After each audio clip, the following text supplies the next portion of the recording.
we're living in a time when the idea that we can pursue self-interest in all and that will add up to the best outcomes just can't hold anymore. It's a story that it's an idea of ourselves that says that the right thing to do is the way to happiness is to accumulate material possessions, to pursue increasing material standards of living. And yet we have an ecological crisis that you can't solve with that approach. We have a crisis of inequality, and yet we have a story in which the metaphor for our society is a ladder that you climb and that we compete to climb. Like, competition for status can't solve a crisis of inequality.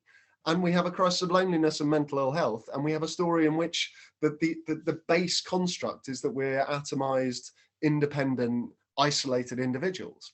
Like, these problems, these macro crises aren't independent of one another, and they aren't independent of the idea of ourselves from which we are working. They are, I've come to express this by saying, like, we're living in the age of consequences, and they are the consequences of the idea of ourselves as consumers, and they cannot be solved from within the idea of ourselves as consumers.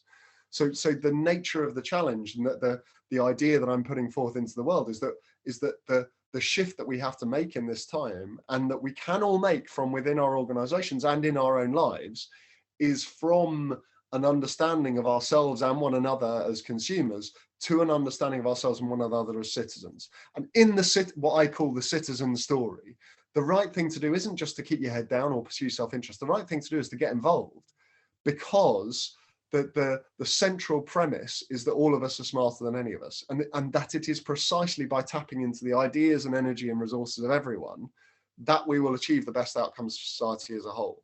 And what I'm saying is that this is happening in every sector and across the world.